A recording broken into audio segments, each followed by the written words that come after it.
देखिए, सबसे पहली बात तमाम राज्यवासियों का शुक्रिया, आभार। जो भी जनादेश मिला है, जो भी हमें समर्थन मिला है, उसका धन्यवाद करते हैं। तमाम मीडिया हाउस से संबंधित साथियों का शुक्रिया, तमाम सुरक्षाकर्मी जो चुनाव के दौरान तैनात रहे उनका शुक्रिया, तमाम हमारे पार्टी के सभी साथी उनका शुक्रिया। और देखिए, मैं यही कहना चाहूँगा कि आज जयराम महतो की जीत के साथ झारखंड राज्य में हजारों युवाओं को एक रास्ता मिला।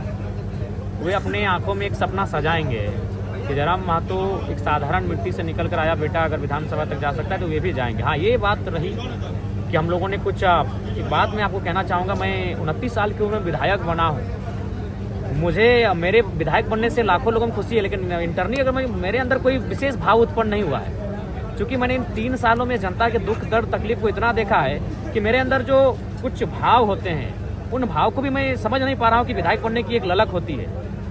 और जहाँ तक आपने जो कहा, हमें लगता है कि अगर समय मिलता, क्योंकि मेरा मानना है, देखिए आज चंदन क्यारी हम लोगों ने अमर बावरी को पछाड़ा, ठीक है, हम लोग दूसरे स्थान पर रहे। अगर मेरा कार्यक्रम हो जाता तो चंदन क्यारी सीट को विन करते हैं। बेरमो हम दूसरे स्थान पर हैं, लेकिन आपको ताज्जुब होगा, बेरमो में मैंने केवल 18 तारीख को कार्यक्रम किया। ये तो हद है कि जो एक टॉप मोस्ट सीट थी हमारी, वहाँ मैंने एक ही कार्यक्रम दिया है, वो भी 18 तारीख को दिया है। अगर हमारे पास समय होता, और सबसे महत्वपूर्ण बात है सिद्धांत, अगर जयराम महतो सिद्धांत से हटकर थोड़ा सा भी राजनीति करता तो आज मेरे पास 7 से 10 सीटें होती। इसलिए होती, सिद्धांत में सबसे पहला चीज़ आया था कि मैंने कहा था कि हेलीकॉप्टर का उपयोग नहीं करेंगे।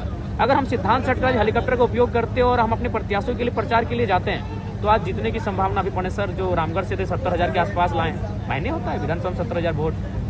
तरुण महतो अच्छा खासा वोट लेकर आई ईचागढ़ से, गोमिया से पूजा महतो 60,000 के आसपास वोट लेकर आई। ऐसे बहुत सारी सीटें हैं जिनको हम जीत सकते थे केवल और केवल अपने सिद्धांत अगर समझौता करते तो। ऐसी बहुत सारी सीटें ऐसी थी जहां मंझे हुए लोग हमसे जुड़ रहे थे, किसी विधायक के बेटा जुड़ रहे थे, कहीं पूर्व विधायक हमसे डायरेक्ट जुड़ रहे थे, और उसमें हम जीत सकते थे।